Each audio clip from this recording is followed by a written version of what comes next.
All right, now joining me here on the Full Court Press is former Green Canyon assistant baseball coach, good friend of mine, Ethan Watson. Ethan has dipped his hand in the children's book world and saw his first book published. Ethan, it's good to hear your voice. Hello, and how are you?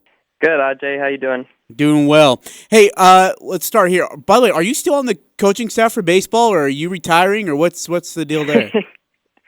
I don't know if I'd call it retiring. No, I'm not on the staff any longer. I had to step away as I started graduate school. So Well, and now you're getting into the celebrity life too. You have now the author of your first book in a new series of children's books. Uh, First one, A Boy and His Elephant. So tell me about first, like being a part of the process, the behind the scenes work, and getting to this point of having a children's book published. yeah, so it's been a pretty good experience. I've had a lot of help along the way from some good advisors, particularly Paul Parkinson, who's helped guide me through the process a little bit. There's a lot more to it that you never think of after you write a book, and the process of getting it formatted and illustrated and then printed and published and everything. So it's been a process, but it's been a good one, and excited that we're finally here and able to now distribute these books. When did the idea start for this book, and how long did it take to get out and get published? Yeah, so I think initially I wrote it in the summer, probably during July-ish of 2020, and we just got our first shipment. So from conception to now having the books in hand, that was December 15th. So July to December 15th. What was it like to see the book that you wrote published, like in a book format, hardcover and everything? What was the first time you set eyes on it? What was that like for you? It was really exciting. It was a long wait. We'd actually initially planned receiving the book prior to Thanksgiving and at the start of November. And so after weeks of going back and forth and a little bit of some issues with the shipping and getting the supplies, and then a breakdown of machinery, and kind of a frustrating process there, but finally getting the books was really exciting. It was really exciting. I think they came together really nice, and it's pretty fun to see that all come together. So The first book in this series is titled A Boy and His Elephant. And it's a very simplistic book, but it has a great message about it because it's a boy who's trying to get to know, or at least seek to know, God. yeah, so I definitely don't claim to be any kind of wise guru or preacher or anything like that, but a lot of these experiences, as readers can find out and they'll come to know in the start of the book, I even left a little note to the readers about my experience, and so my experience is mirrored in the book. And one of the things that I always think is really nice is when answers are simplified, and really complex questions and questions that grow increasingly difficult to answer as you grow older don't always require complex answers.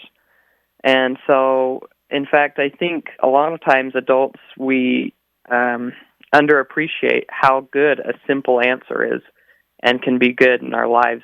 And so simplifying it down so that people of all ages can understand it is something very important, because it's a very unifying thing, and it's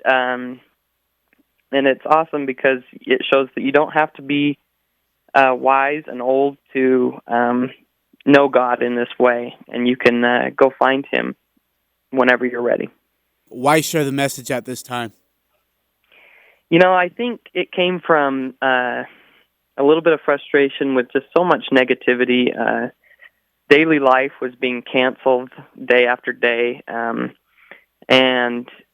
the political hemisphere is just filled with negativity, and I think that there is a need for positive media, and a little bit of turning back to some of the more important things in life than daily rigmarole in the trenches.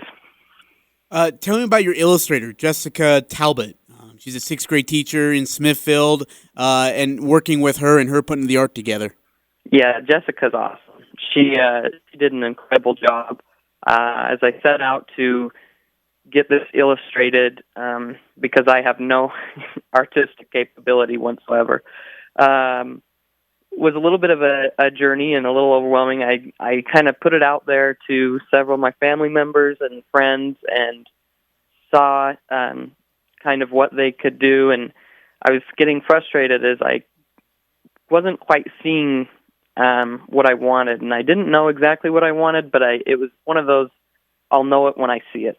And Jessica sent me back her first take on the cover photo and the cover illustration, and I knew that she was going to be the one. And so we worked and developed a little more off of it, and she was really great and did the rest of the illustrations, and she captures the importance and the weight of the message just really great.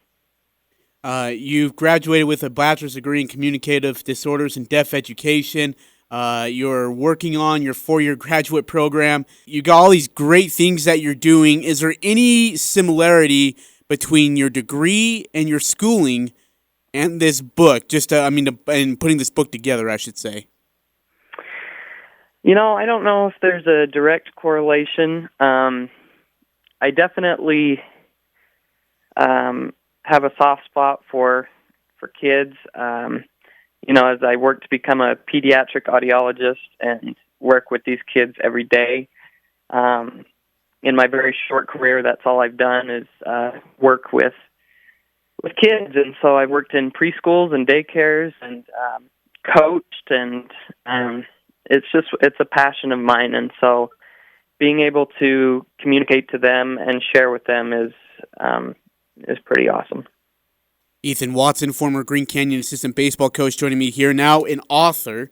I know a celebrity. It's pretty cool. Author of A Boy and His Elephant. It's it's the first of a new series of children's books that Ethan is putting together. Hey, do you have an idea or a thought for a second book to come out? Yeah, so we've been working on a second book. I guess I'll tell you the name of it. It's called A Boy and His Buffalo. And it'll address another life question. And we're working on that right now, and we're trying to gain some traction with this first book so that we can bring the second book and hopefully more after that. I do got to talk baseball with you. I know you're not a big baseball fan, at least not in the last 2 to 3 years, being the Red Sox guy that you are. But I do got to ask, the Baseball Hall of Fame, for the first time since '63, I believe, has announced that they will not elect anybody into the Hall of Fame. And that includes Curt Schilling, of course, part of that important Red Sox core who won the '04 World Series. Do you agree or disagree with this? Give me your take. Oh, well, Jay, Curt Schilling should be in there, no doubt, with a picture right next to his bloody sock. And to do what he did and have the career that he did was pretty great. And so, yeah, I do think he should have been in the Hall of Fame, but, you don't have to get in the Hall of Fame to be remembered, and Red Sox Nation will cherish him forever. So, things get kind of interesting next year with the Hall of Fame. As you look at the ballot, I mean, you're going to add on Rodriguez, of course, one of your nemesis, and David Ortiz, one of your favorite players, I guess, when they played for the Red Sox, which will be on the 2022 ballot. When you look at David Ortiz and his resume, is there any doubt that he's a first ballot Hall of Famer, or with everything that's gone on, do you think there's a chance he could be left off? Well, I mean, he shouldn't. What he's accomplished in his career, especially in the postseason, I mean, he's a no-doubter. And so I don't know. I mean, I don't know the inner workings of how the Hall of Fame works and all that. I'm just a simple fan, but yeah, David Ortiz is for sure a no-doubter. Ethan, how can people find your first book, A Boy and an Elephant? The best place to go and find it, of course, we're We're branching out. We've got some outreach on Instagram and Facebook that you'll be able to find if you look up the book. But the best place to go is www.walkwithanelephant.com, and that's going to give you your best options for getting the book or learning more about it.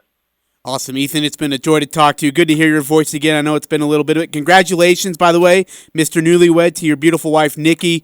Hope all is well there, and we'll be talking to you soon down the road. Yeah, thank you so much, Ajay. It was great to talk to you. All right.